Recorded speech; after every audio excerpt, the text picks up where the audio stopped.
top 5 mistakes people make in investing in real estate. The first mistake people make is they buy the wrong property. They buy the wrong property in the wrong area. I see this all the time. Someone comes in from Vancouver, they want to buy in Edmonton, they're listening to a realtor, which is the second mistake. So one mistake is they buy in the wrong area. Second mistake is they listen to the wrong agent.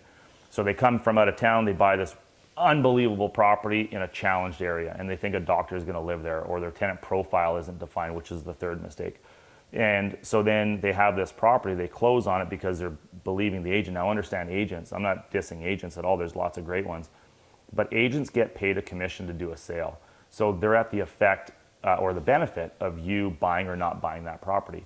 So if you're using the wrong agent, you got to be careful, because at the end of the day, you're stuck with the house. And what they're going to say is, oh, the market changed. So 3 months later, you close on the house, you can't get the rent you're supposed to get, and all of a sudden, oh, the market changed. It's not my fault. So those are 3 mistakes. And then the fourth mistake is they do their math wrong. And they do their math wrong because they listen to an agent or a friend or a colleague or a group that says, here's what the rents are going to be. I just had a client buy a house for the first time. And before they bought the house, they get the house, this condo, a townhouse, and it's under conditions for 2 weeks. And I told him, I said, what do you think your rents are going to be? He's like, well, I don't know, $1,200.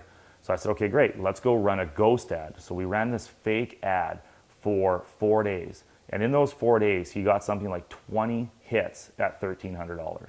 So is the rent $1,200 like someone says, or is the rent $1,300 like we're actually seeing? So we took the ads down, and now we feel comfortable that the rent's going to be anywhere from $1,200 to $1,300. So it's very important to create your own numbers and justify and verify that the actual rents are going to happen. So that's the fourth mistake. The fifth mistake people make is in real estate investing is they hold onto the property too long.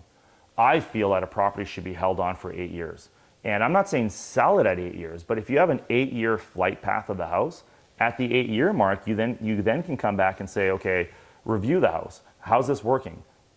What's the cash flow like? What's the area like? What's the community like? What's the road development like? Does this house still fit into your current model? If it does, renew it for another 8 years in your policy. I'm not saying renew the mortgage for another 8 years, but you keep that house, you commit to that house for another 8 years. And if it doesn't work, now you can liquidate it. And then when you liquidate it, the reason why 8 years is because after 8 years, you should have anywhere from $50,000 to $80,000 of mortgage paydown, plus your $50,000 to $80,000 of down payment. So in theory, you could sell that one house, take out your deposit, take out your mortgage paydown. We haven't factored in appreciation yet. Sell it and go buy 2 properties now. So that after 8 years, you can double your herd, your farmer talk, but you can double your portfolio every 8 years in that approach.